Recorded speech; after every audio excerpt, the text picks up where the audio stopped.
Hello students, today in the chapter Acid, Bases and Salts, I have already discussed the basis part in the last session with you, and today I am going to continue with the test for acidity and alkalinity. Test for acidity and alkalinity means what? We are going to test whether the given solution or the given compound is acid or base or alkali. So what are the common indicators we are using in this for verification of the acidity and alkalinity test? So let us know the common indicators used in the lab. That is, one is the litmus solution, second is the methyl orange solution, and the third is the phenolphthalein solution. It will change its color by showing in the respective acidity and alkalinity solution to verify that the given solution is acid or alkali. So this is very important test for us and very common, and these common indicators we generally use in our lab.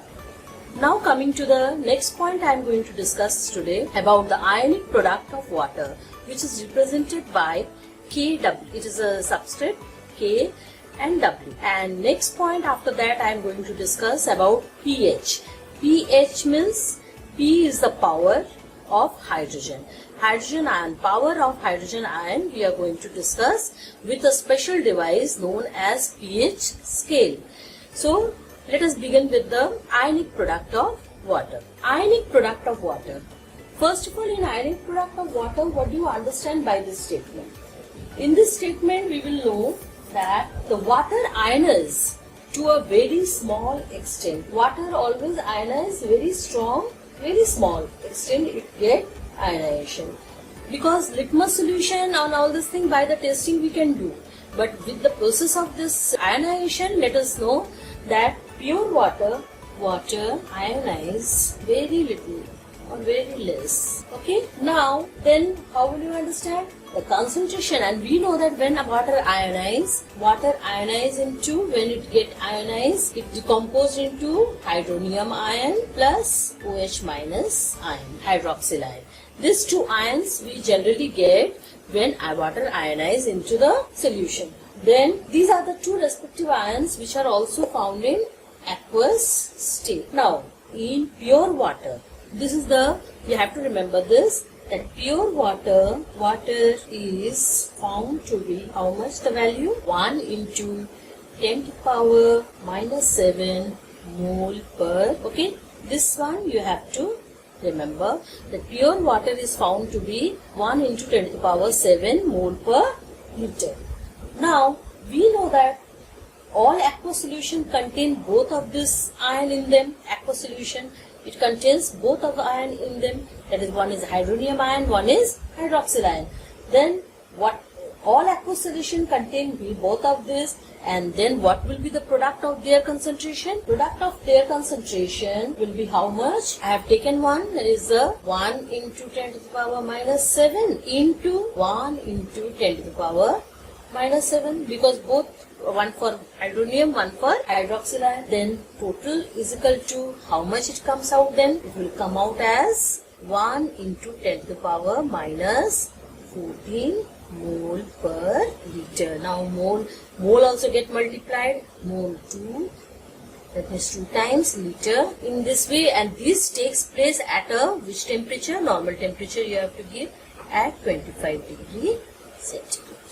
Okay, the product of their concentration of hydronium ion and hydroxyl ion comes out, and this formula is known as what? Ionic product of what? Ionic product of water, denoted by K substrate. Okay, so what is ionic product of water? The product of the concentration of hydronium ion and hydroxyl ion, which comes out to be 1 into 10 to the power minus 14 mole per liter at normal temperature, that is 25 degrees centigrade, is known as ionic product of water. So ionic product of water, in order to make it remain same in the whole concentration of the solution, then what happened? We know that when any acid is being added, now let us see the step, what will happen after that. Then if I start adding, now it is the product, ionic product, we get the solution now. Now when we add acid, to the solution, acid to the solution, then which power is getting increased? Hydronium ion is getting increased in the where? Is in the solution. But we have to make the ionic product total will be remaining same. Then who will compensate that? The hydroxyl ion will be getting decreased. As a result, what will happen? The Kw will remain constant.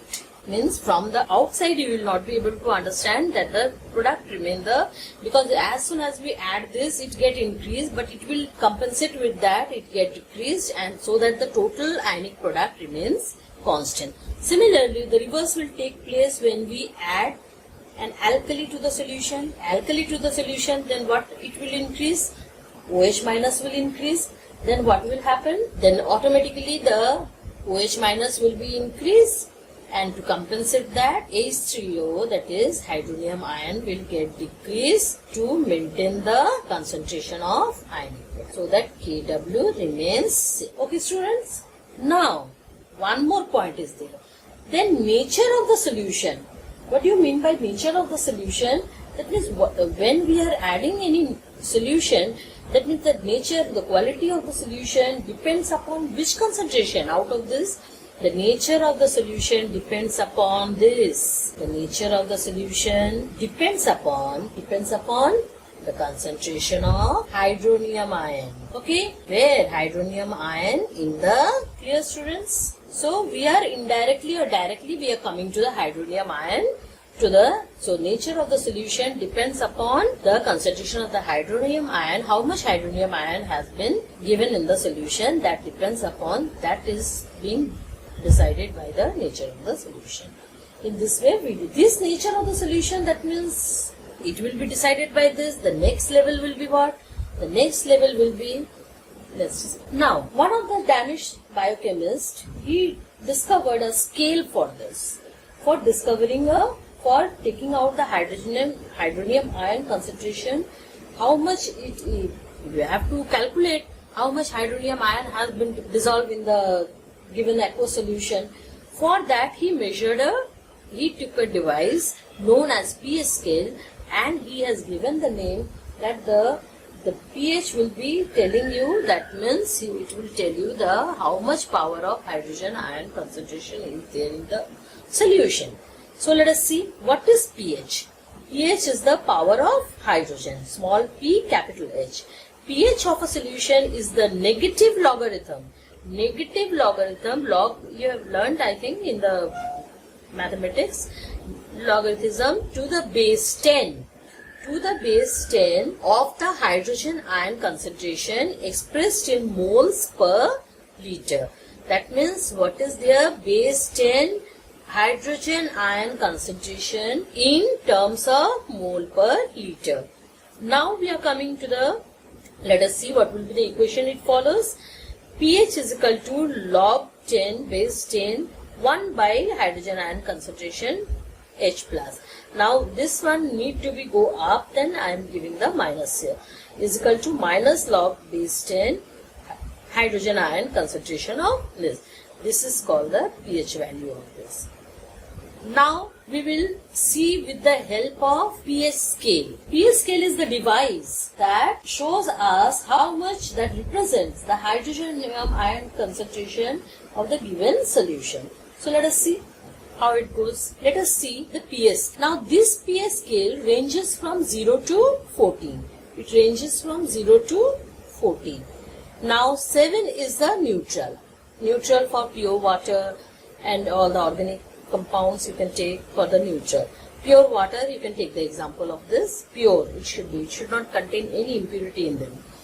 Then 7 is the neutral, and as we go onward from 7 onwards towards 14, it will increase, the alkaline nature will keeps on increasing. That means if I say any compound containing 8 in there, 8 is their pH value, and another compound containing 13 pH value, then which one is more alkaline?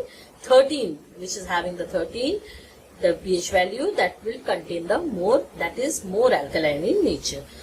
Now coming to the acid part, 7 onwards as we move towards the 0 side, that means towards the value is getting lower.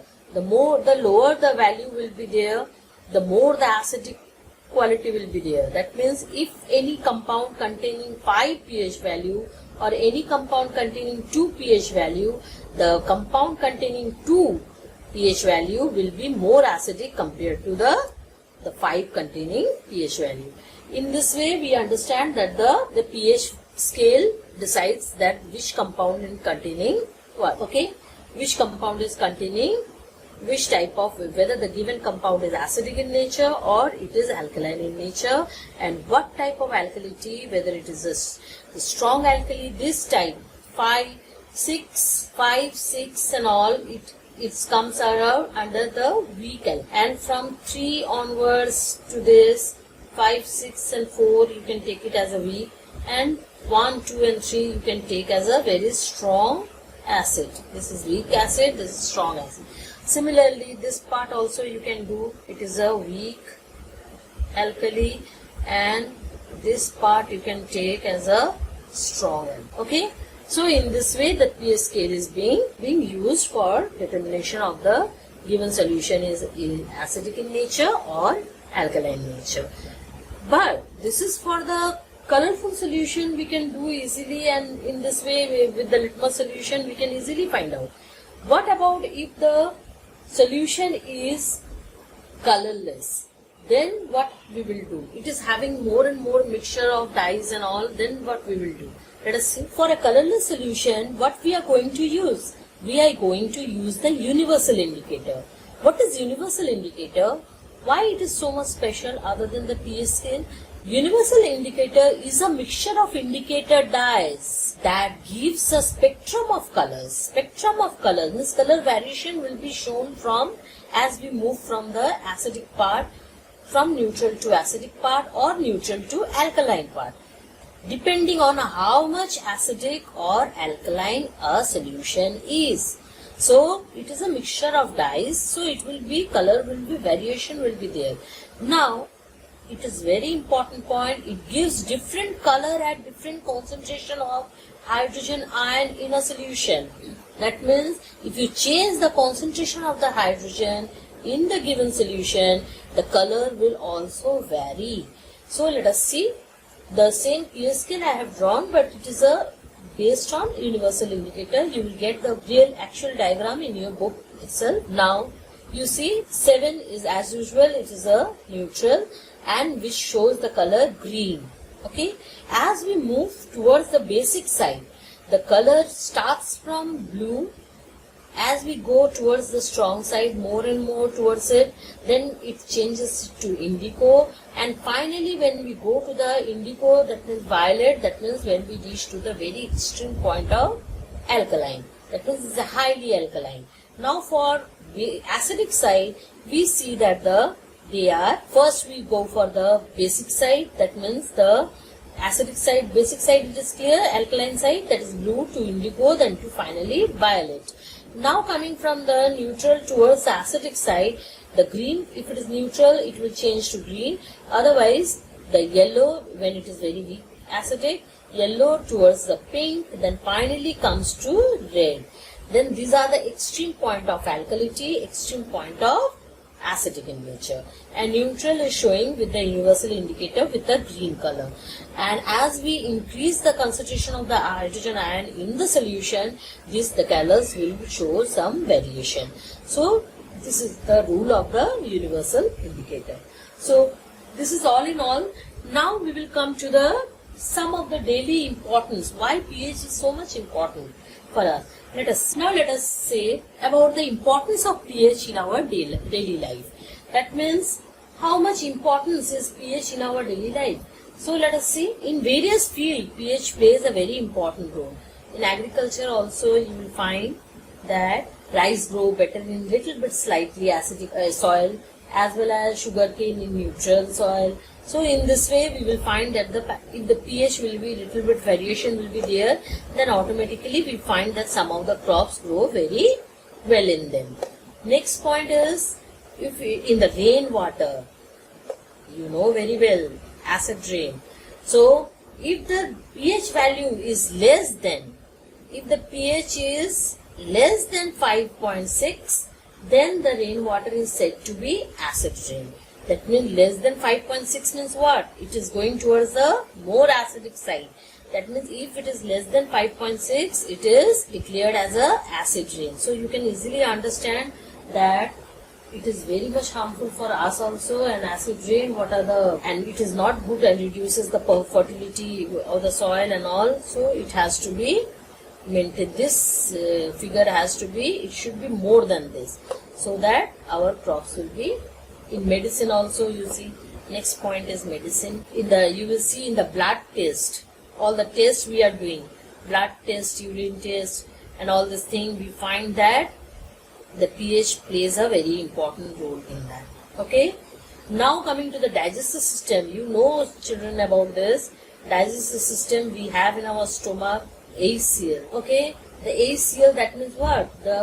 And we take antacid for making recover us. So to adjust the pH, that means if it falls, the pH falls when the hydrochloric acid inside our stomach start increasing. HCl level increases inside our stomach. In stomach, as a result, what happened? The pH falls. And if it falls, then what happened?